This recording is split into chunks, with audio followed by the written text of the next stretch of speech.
Hey guys, welcome back to the channel. In Ancho Panic, dealing high damage alone isn't enough. The strongest team always needs a solid backbone, and that's the support operators. They're the ones who decide whether your team can conquer those tough challenges or not. If you're wondering which support operators are worth investing your resources in to maximize your team's power, then this is the video for you. All right, now let's break down and rank the top 8 best support operators in Ancho Panic. This ranking is based on 3 key criteria: rarity, team-wide buffing ability, and elemental resonance potential. We'll start from rank 8 and work our way up to rank 1. So let's find out who's at the bottom of the list and who truly deserves the title of Support King in Ancho Panic.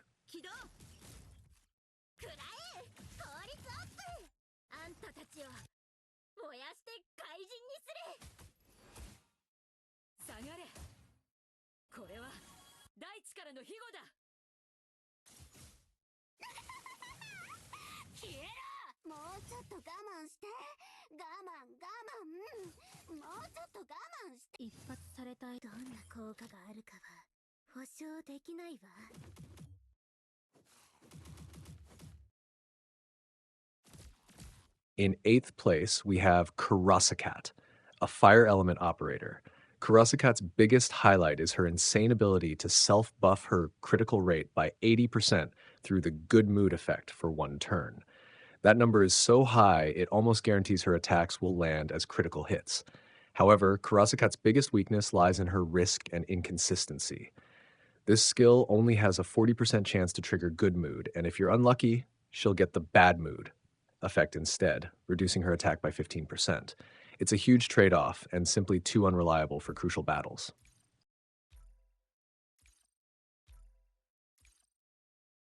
Moving on to the next spot, at rank 7, we have an operator who focuses on personal strength. That's Arc, a physical element operator. Arc is ranked 7th because she's more of a single target damage specialist rather than a full team supporter. Her skill allows her to self-buff her attack by up to 25% when fully stacked with 10 layers. On top of that, she can deal massive damage to enemies affected by the bleed status. Arc shines in a physical team that specializes in causing bleed, but since she lacks buffs for her allies, like attack, speed, or defense, she's much versatile compared to the operators ranked higher.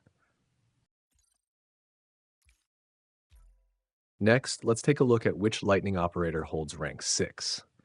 It's Trigger, a lightning element operator. Trigger is the most basic and straightforward support in the lightning group. She doesn't have any complex team-wide buffing skills and mainly focuses on boosting her own damage output and applying lightning debuffs. Her signature skill is guaranteeing a final strike if the target has 3 or more shock stacks. In short, she's a solid pick if your lightning team already has stronger support with operators and you just need someone to pile on extra single target damage. Now we've got a frosty operator holding rank 5, one who brings a really annoying debuff to the table. It's Core, an ice element operator. Core ranks higher than Trigger and Arc thanks to her incredibly strong elemental synergy debuff skill. Even though she's just an R-tier unit, Core can apply Frostbite, giving enemies a 60% chance to take 25% more ice damage. This makes Core a must-have in ice teams to maximize overall damage output. On top of that, she can also self-buff her ice damage through the Maid Etiquette effect, making her way more effective than what you'd expect from an R-tier operator. In 4th place, we have Neon, a fire element operator. Neon is one of the most essential and standard supports for fire teams. She provides 2 core effects. First, she applies the spark buff, increasing fire damage to the entire team. Even though the effect is reduced by 40% when applied to allies, it's still incredibly valuable. Second, and more importantly, her ultimate can apply the fireworks debuff, reducing fire resistance to all enemies. This makes Neon a key operator for any fire team, especially when you need to counter bosses with high fire resistance. Right above Neon, we have another operator, but this time from the quantum element, Dealing, holding rank 3. Dealing is known as the quantum boss of her tier, and she absolutely deserves this spot. What sets dealing apart is her ability to generate dual buffs through random attack defense orders, providing consistent support. But her true power lies in her 3x3 area attack buff, which is further increased by 40% for quantum allies. On top of that, Dealing helps apply the core radiation debuff, a must-have for triggering massive burst damage in quantum teams. Clearly, Dealing is an essential operator for any quantum lineup in the current meta.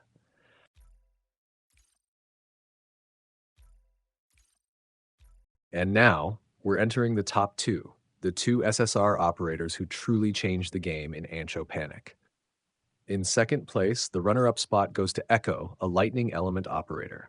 Echo is one of the most versatile and reliable supports in the game. She not only heals allies, but also alternates between granting two types of notes: attack note, attack buff, and crit damage note, critical damage buff to the entire team. This effect is further increased by 40% for lightning operators. On top of that, Echo's ultimate can apply the Electro Band debuff, which prevents enemies from using their energy burst skills and lowers their lightning resistance. The combination of stable damage buffs and tactical control makes Echo an irreplaceable SSR operator for many team compositions. However, there's one operator even stronger than Echo, the one who claims the top spot and earns the title of Support King in Ancho Panic Tern, an SSR quantum element operator holds rank 1. If Echo represents stability, then Tern is pure explosiveness. What sets Tern above everyone else is her ability to continuously grant team-wide speed buffs through drone support, stacking up to 6 layers. In a game where speed determines turn order, Tern enabling faster actions, quicker buff stacking, and shorter cooldown cycles has made her the top meta operator. On top of that, Tern also provides attack buffs and issues team-wide battle orders, further empowering quantum allies. Investing in Tern is basically investing in victory. All right, we've just gone through the top 8 strongest support operators in Ancho Panic. As you can see, the gap between R-tier and SSR-tier supports is huge. Tern and Echo are true game changers with their powerful team-wide buffs, bringing unmatched stability and speed. My advice is to prioritize investing in these two SSR operators first. However, don't forget that SR and R operators with key elemental debuffs like Dilling, Radiation, and Core, Frostbite, are still essential for building specialized element teams.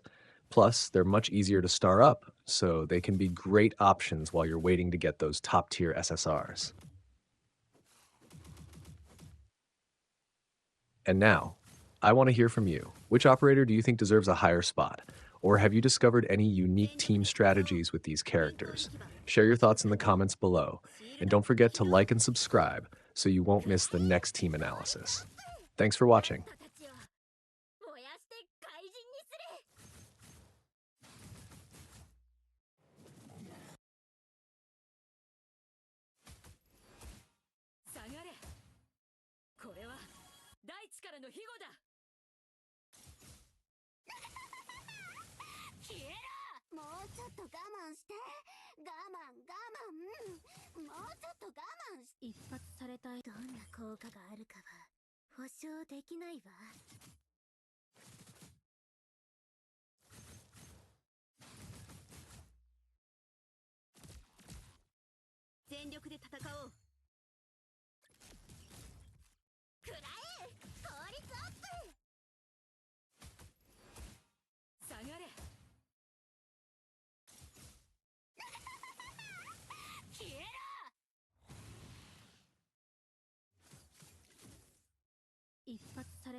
全力で戦おう。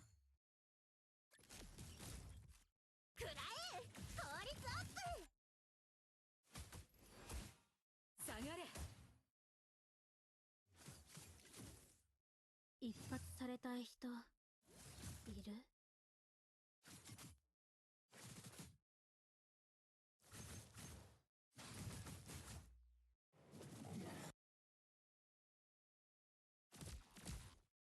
全力で戦おう。変更力場構築完了。シールド起動。くらえ、効率アップ。あんたたちを燃やして怪人にする。下がれ。これは大地からの庇護だ。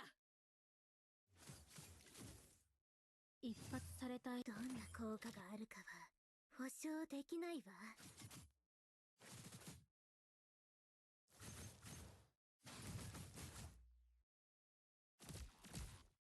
全力で戦おう。変更力場構築完了。シールド起動。くらえ、効率アップ。お疲れ様でした。